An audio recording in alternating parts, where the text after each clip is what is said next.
Olá, eu sou Luísa Nogueira, jornalista especializada em agronegócios. Sejam muito bem-vindos ao Play no Agro e veja o que preparamos para a edição de hoje.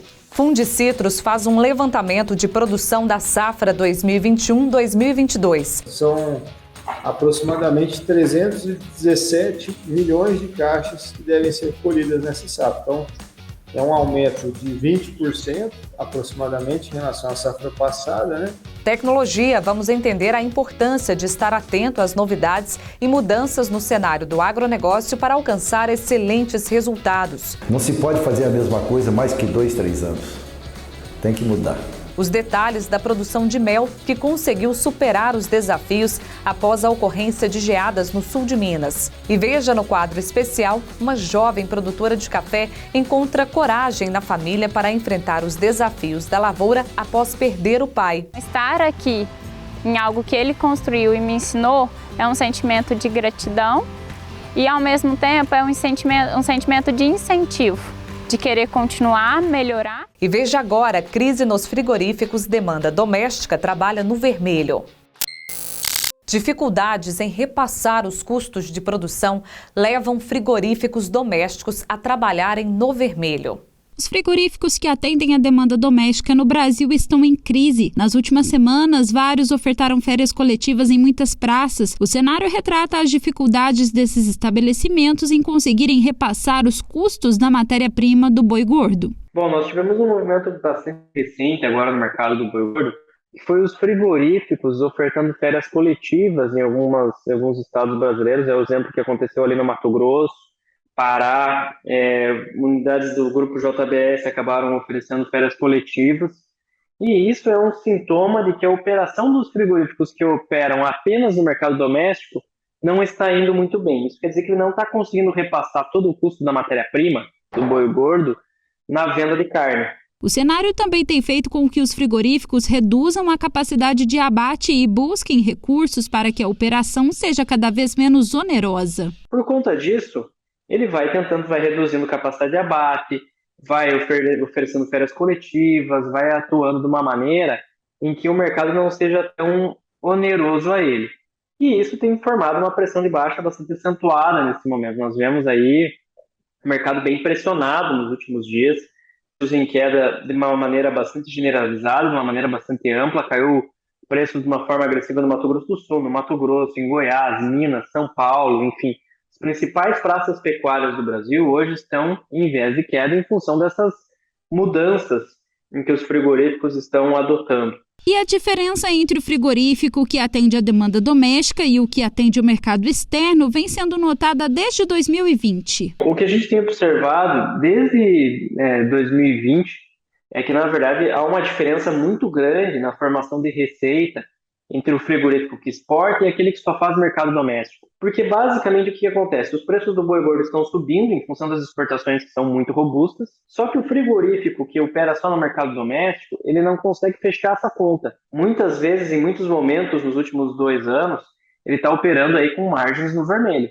Basicamente, ele está trabalhando no negativo em função dessa dificuldade de repassar ao longo da cadeia produtiva. Preços do sebo bovino atingiram um patamar muito acentuado, couro verde, qualquer derivado do abate de bovinos, eles tentavam dar repasse esse adicional de custo, tentavam fazer estratégias de venda para tentar melhorar a rentabilidade média. O problema é que o grande produto de um frigorífico é a carne, é a venda de carne, é o produto principal. E como ele não consegue repassar nesse preço, ele tem que usar outras estratégias, como o aumento da ociosidade média, para conseguir melhorar a sua rentabilidade.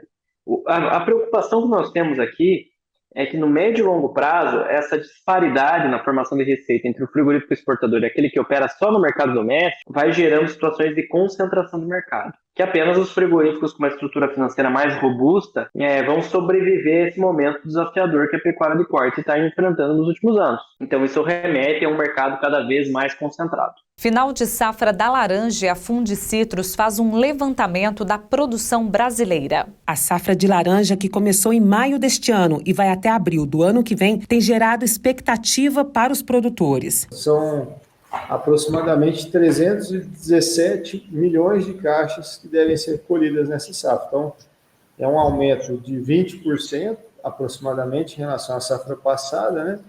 E ela entra dentro da média das últimas safras. Então, a gente não tem, apesar desse aumento, né, de 20%, não é uma safra grande, é uma safra de tamanho médio, né, das últimas safras. Aqui a anterior, né, essa que a gente acabou de comentar, ela foi muito pequena. Neste período de seca, o produtor precisa estar atento com a ocorrência de green, já que o clima favorece a incidência da praga. Em Limeira, no interior do estado de São Paulo, por exemplo, estão localizadas as maiores perdas na safra. Nós tivemos, na safra passada, um impacto muito grande do green, né? Então, o índice estava em torno de 22%, e dos frutos, né, que caíram, né, que não chegaram a ser colhidos, cerca de 10 milhões de caixas não foram colhidos por causa do green. Então, essa doença ela acaba derrubando mais frutos, né? Então, os frutos caem das árvores e também não crescem muito. Então, eles ficam menores aqueles frutos dos ramos que já está doente, né? Já estão doentes. Então, no total, caíram 73 milhões de caixas na safra passada. É estimado esse número, né? Em torno de 73 milhões de caixas. Desses 73 milhões de caixas, 10 milhões aproximadamente são por causa do green, né? E o green, então, a partir do momento que a árvore está doente, ela vai continuar dando prejuízos para o produtor, né? Alguns pomares novos, né, começaram a produzir, 30% já foi contaminado com a doença já, com 3 anos. Então, eu creio que vai dar uma quebra grande na safra aí sim, esse próximo ano, porque a doença está vindo cada vez mais. Então, o controle fica sendo cada vez mais difícil para a gente aqui na nossa região. Com a contaminação do pomar, é preciso erradicar as árvores, ou seja, cortar os pés de laranja para evitar que a doença contamine a planta sadia. A gente vem adotando algumas medidas para tentar controlar a doença, mas está cada dia mais complicado. Então, a gente teve muita perca, sim. O green está sendo um grande problema para todos os agricultores do estado de São Paulo. A colheita do safrinha chega na reta final e, apesar de termos números recordes, a preocupação agora é com o armazenamento dos grãos. A colheita da safrinha está praticamente concluída em todo o Brasil. Cerca de 90% das lavouras já foram colhidas. A última estimativa da Conab é que o Brasil deve fechar a safrinha com 87 milhões de toneladas. E essa, que deverá ser a maior safrinha da história, destaca um problema que o Brasil irá enfrentar nesta safrinha e provavelmente na safra seguinte: armazenamento. O armazenamento é um problema, sim.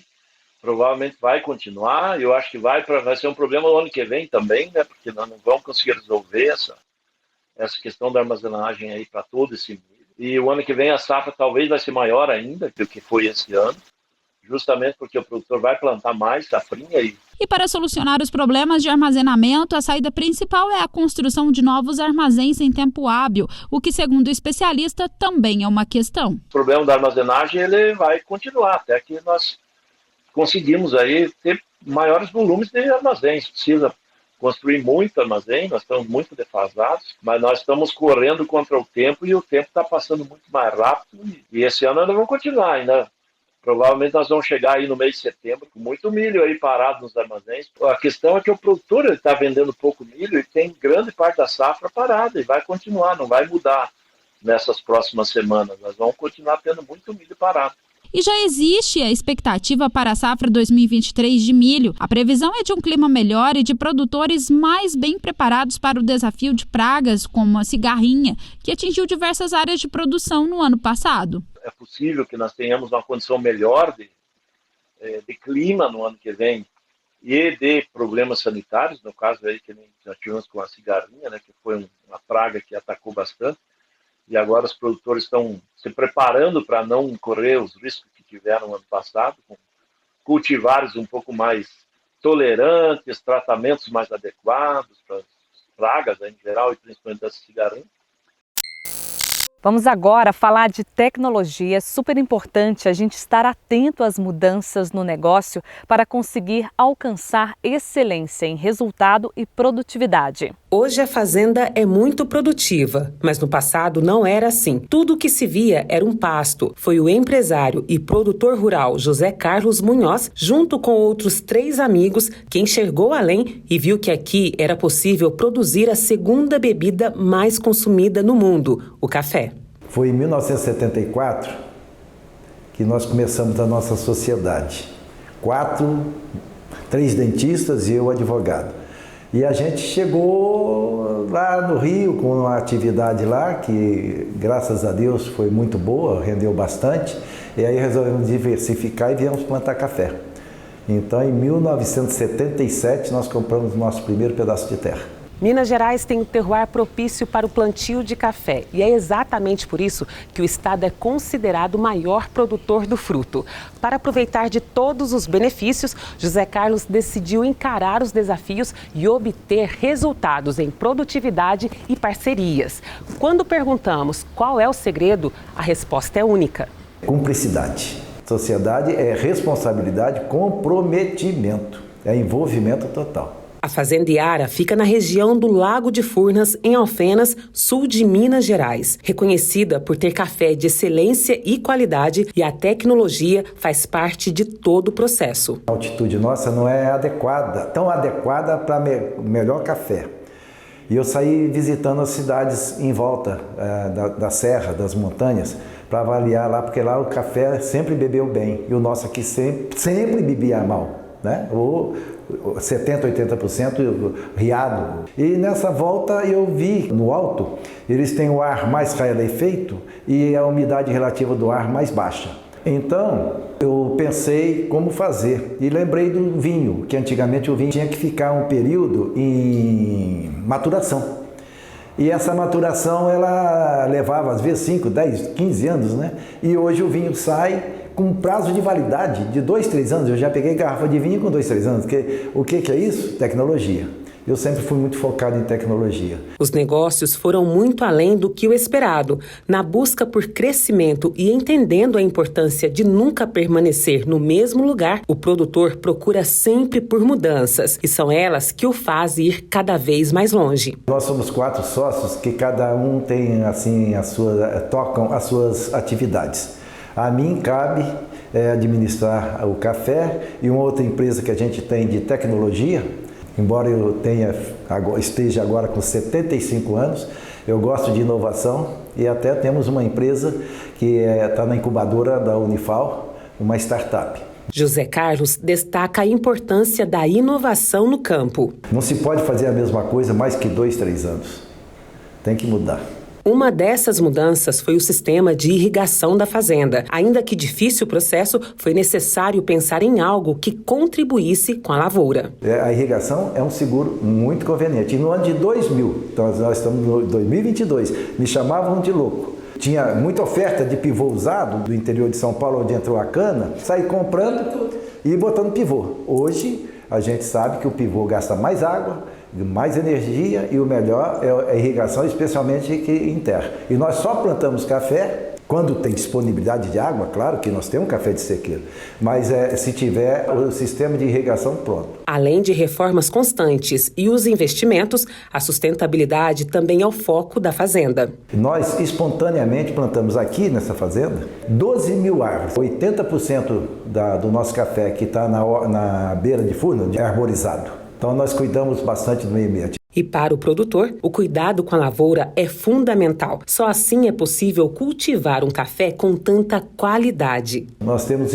a estrutura, né, de rebenefício, de via úmida, de terreiros, que dá para colher o dobro do café que nós temos plantado. Com a máquina, você pode, e nós temos as máquinas e também alugamos algumas, mas você pode dar menos vibração e passar mais leve e você só tira o maduro. Então a gente já teve gleba que passar 4 vezes. E com isso a gente tira o cereja e descascado e a superestrutura com terreiros e com robozinhos, né, para descascar, a gente consegue 80 a 85% de café de qualidade. E bom, nós temos café, já vendemos café de 84 pontos numa altitude dessa.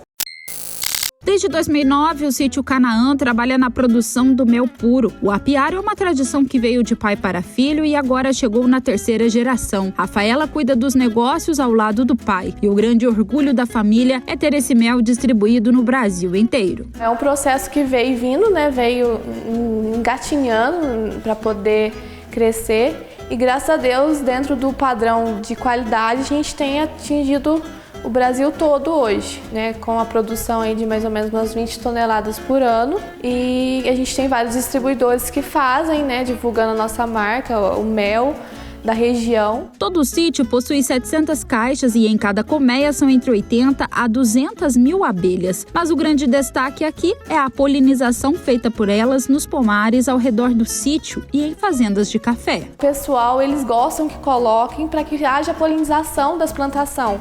Né, plantação de laranja, de café, de todos os cultivos que tiver na região. E a polinização é a abelha que faz. Eu acho que sem a abelha não existiria essa polinização, né? A abelha é o essencial para isso.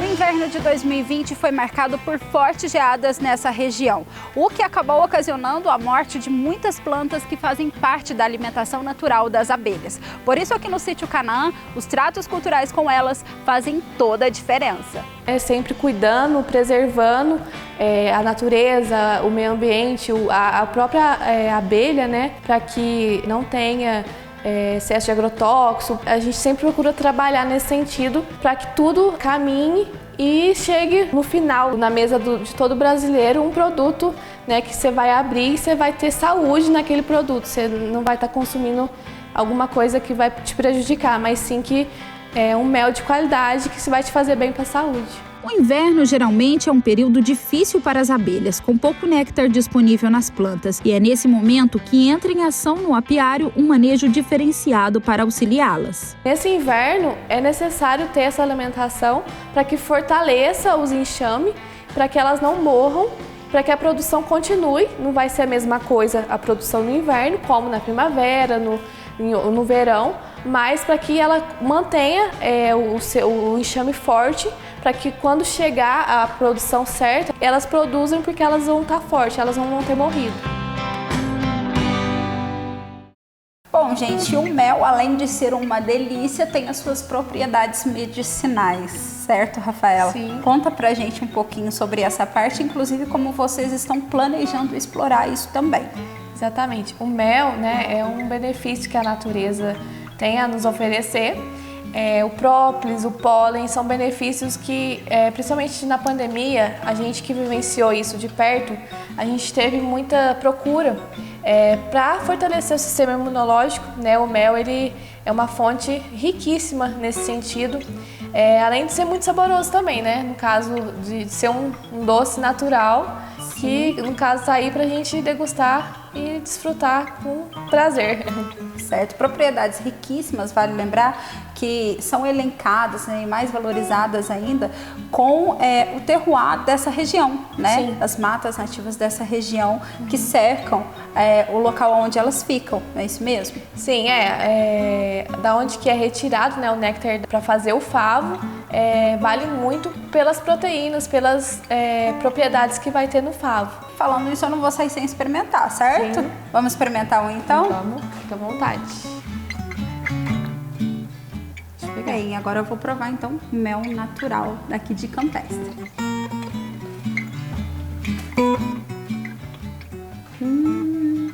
Da fonte. Direto da fonte, tá? Pessoal, eu vou ficando por aqui. E claro que vocês continuam acompanhando todos os sabores de Minas aqui com a gente.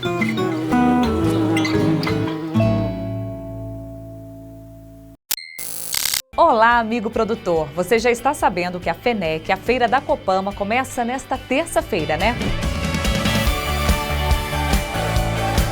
Serão 3 dias com a oportunidade de realizar grandes negócios, com condições especiais e ainda ter acesso às novidades tecnológicas do agro.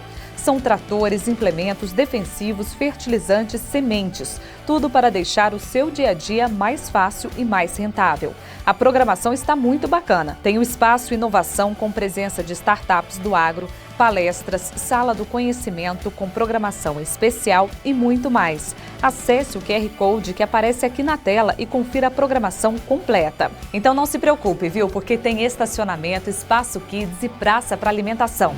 Então bora para a FENEC, eu te encontro lá. Copama, soluções no agronegócio.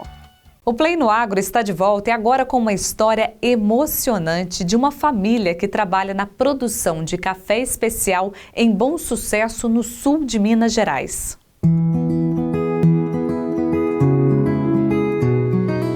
Foi crescendo ao lado do pai, Delson Castanheira, que Dalise aprendeu a cultivar café. Os anos se passaram e o amor pela cultura foi determinante para a formação acadêmica. Eu escolhi o café. Eu escolhi a agronomia para estar próxima do meu pai e entender um pouco mais sobre isso. Então o café entrou na minha vida e a partir disso, em 2009, eu ingressei no curso de agronomia na UFLA e sempre estive ao lado dele, aprendendo lá a parte técnica, científica e aqui na fazenda a parte de ser produtor, de como que faz realmente no dia a dia a produção do café. Com o falecimento do pai, Dalise começou a atuar na gestão da fazenda, mesmo trabalhando como professora em uma universidade. Ao lado da mãe e do irmão, ela divide o tempo cultivando cafés especiais. Mas sempre foi uma produção de café que a gente fala que é familiar. É uma empresa, porque ele sempre teve esse cuidado de gerir aqui como uma empresa, mas a família sempre esteve envolvida. Eu acabava que sempre estava mais próxima dele, então 1, 2 vezes por semana eu sempre estava aqui com ele, conciliando minhas atividades com a UFLA, minha mãe e meu irmão. Eles sempre vinham para cá também, então final de semana. O terreiro aqui, como a gente pode ver, é do lado da casa, exatamente porque os finais de semana nós trabalhamos aqui juntos. Então antes do falecimento do meu pai, e nesses todos os anos de 35 anos de cafeicultura, era uma gestão por ele, o proprietário, o fundador e idealizador, mas compartilhada com a família. Eu estava mais próxima por estar aí coincidindo com a minha área de atuação profissional. Com o falecimento dele, eu acabo estando um pouco mais à frente por ter essa afinidade maior com a cultura, em como se produzir, mas hoje em dia eu tenho a colaboração do restante da família. Então ao meu lado está minha mãe, o meu irmão, minha cunhada e o meu marido também.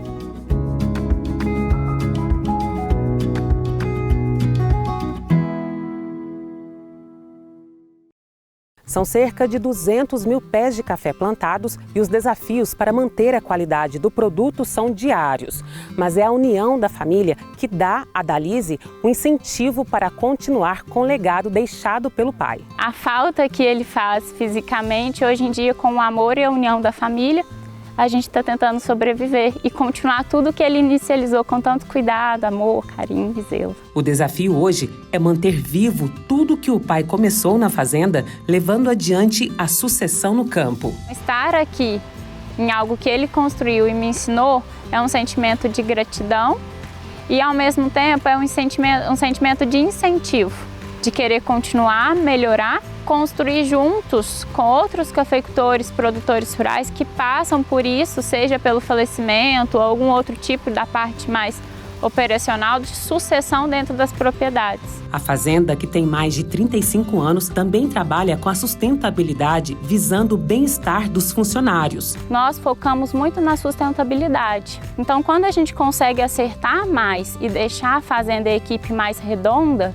nós começamos a ter tempo e conseguir conversar e ajustar mais o lado ambiental, o lado social. Então, preocupar mais na organização, na limpeza da propriedade, na preservação de nascentes, de matas, preservação de cursos d'água e o lado social também zelando pelos nossos funcionários. Leva para a vida tudo que o pai deixou, não de material, mas são coisas que têm muito mais valor. Paixão, o respeito e a honestidade no café. Como a paixão que ela divide com o café, que hoje considera parte da família, já que ele se faz tão presente. Ele significa para mim o amor. E eu vejo no café algo que eu não vejo em outras culturas. E agora eu estou falando como agrônoma. A produção do café, ela traz para a gente muito o lado da cultura da sociedade e da família, junto com tudo isso. Então o café, para mim, eu falo que é uma paixão. E ele une pessoas. Eu não tenho nenhuma pessoa que o café colocou na minha vida que eu não sou grata. E a principal dela, meu pai, que a minha vida no café, né, é e foi ele. E hoje em dia, além do amor que eu tenho da família pela minha mãe, pelo meu irmão, pelo meu cunhado e meu marido, o café ainda está trazendo eles todos mais para perto. Então o café é gratidão e amor para mim.